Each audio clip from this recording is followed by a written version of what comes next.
नमस्कार, आप देख रहे हैं क्राइम 24 आवर्स और मैं हूं आपके साथ ज्योतिका। आइए नजर डालते हैं खबर की ओर।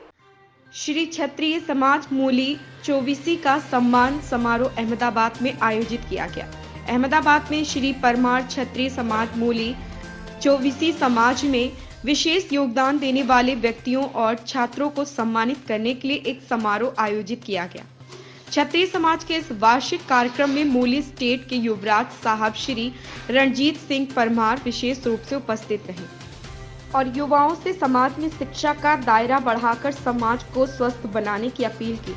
इस समारोह में श्री परमार क्षत्रिय समाज के रहने वाले अहमदाबाद, गांधीनगर और सांडंद क्षेत्र के वर्ष 2022-23 में सर्वोत्तम परिणामों के लिए मेधावी छात्रों को सम्मानित किया गया।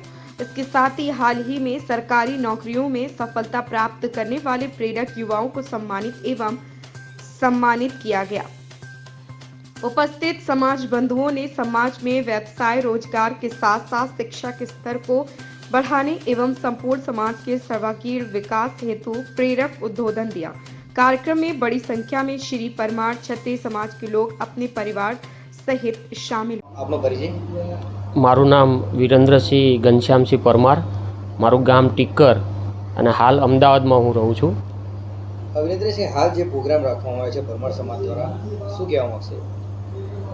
આ જે પ્રોગ્રામ અમે રાખીએ છીએ શ્રી પરમાર ક્ષત્રિય સમાજ મૂડી 24 અમદાવાદ, ગાંધીનગર ને સાણંદમાં વસતા જે પરિવાર છે એમનો અમે સ્નેહ મિલન રાખેલ છે અને આ પરમાર ક્ષત્રિય સમાજમાં હું કારોબારીની અંદર મંત્રી તરીકે હું કાર્યરત છું અને અમારો એક જ ધ્યેય છે કે દરેક પરિવાર આ કાર્યક્રમમાં આવે, એકબીજાનો પરિચય થાય અને તેમના બાળકોને સારું શિક્ષણ કેવી રીતે લેવાય, આગળનું માર્ગદર્શન કઈ રીતે મળે, એ જે અમારા વડીલો છે કે જે સારા પોસ્ટ ઉપર બેઠા છે એમના માર્ગદર્શન હેઠળ અમે એમને પૂરું જ્ઞાન મળે એવી અમારો પ્રયત્ન છે। આપનો પરિચય છે? નમસ્તે, હું અશોકસિંહ તખ્તસિંહ પરમાર છું। હું ગાંધીનગરમાં રહું છું।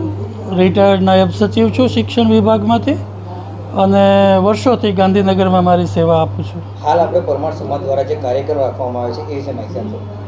જી, મૂળી તાલુકાના જે 24 ગામો છે પરમાર રાજપૂતોના, એ ગામોના ભાઈઓ, એમના વડવાઓ જુદા જુદા રોજગાર માટે રાજ્યના જુદા જુદા શહેરોમાં સ્થાયી થયા। એ જ રીતે અમદાવાદમાં, ગાંધીનગરમાં અને સાણંદમાં જે 24 ગામોના પરમાર કુટુંબના ભાઈઓ છે એ લોકો અત્યારે સેટલ થયા છે અહીંયા અને એમના બાળકોને શૈક્ષણિક રીતે કે બીજી કોઈ એકેડેમિક એક્ટિવિટીમાં એ લોકો આગળ વધે એ માટે એમને સન્માનવાનો કાર્યક્રમ આ જે પ્રભાગ છે ગાંધીનગર, અમદાવાદ અને સાણંદ, એ પ્રભાગનો આ ત્રીજો લગભગ કાર્યક્રમ છે, બીજો કાર્યક્રમ છે। પણ આ પરંપરા તો જુદી જુદી જગ્યાએ ભાવનગરમાં, જામનગરમાં, સુરેન્દ્રનગરમાં, જ્યાં જ્યાં આ 24 ગામોના પરમાર શાખાના રાજપૂતો સ્થાયી થયા છે એ કુટુંબ મેળો દર વર્ષે થાય છે। મહત્ત્વ અને હેતુ માત્ર એટલો જ છે કે બાળકો શૈક્ષણિક રીતે આગળ વધે, ધંધા રોજગારમાં, નાના મોટા સ્કિલ ડેવલપમેન્ટમાં રાજપૂત સમાજના અને ખાસ કરીને મૂળી 24 મારું નામ યુવરાજ સાહેબ રણજીત સિંહ પરમાર મૂડીથી છું અને આ જે આયોજન છે, આજનું ફંક્શન એમનું એન્યુઅલ સ્નેહ મિલન કાર્યક્રમ છે જે અમદાવાદમાં જે મૂડી પરમારોના પરિવારો જે અહીંયા અમદાવાદમાં રહે છે, અમદાવાદ, ગાંધીનગર, સાણંદ આ વિસ્તારમાં જેટલા લગભગ 200થી ઉપર પરિવાર છે એમનું આ એક એન્યુઅલ વાર્ષિક સ્નેહ મિલન કાર્યક્રમ છે અને દર વર્ષે આ યોજાય છે અને દર વર્ષે બધા પરિવારો એકસાથે ભેગા થઈને એકાબીજાને મળે છે। શિક્ષણના વિકાસ માટે આપણે શું ખાસ કરીને વિદ્યાર્થીઓને પ્રોત્સાહન મળે, ઉચ્ચ અભ્યાસ કરે એ માટે શું આપણે આયોજન કર્યું છે? શિક્ષણનું જે વિષય છે એ બહુ મૂલ્ય છે। આપણે મૂડી વિસ્તારની જ્યારે ચર્ચા કરીએ તો આપ પહેલાં એ રીતે વિચારીએ કે મૂડીથી પરિવારોને બહાર જવાનું શું કારણ છે.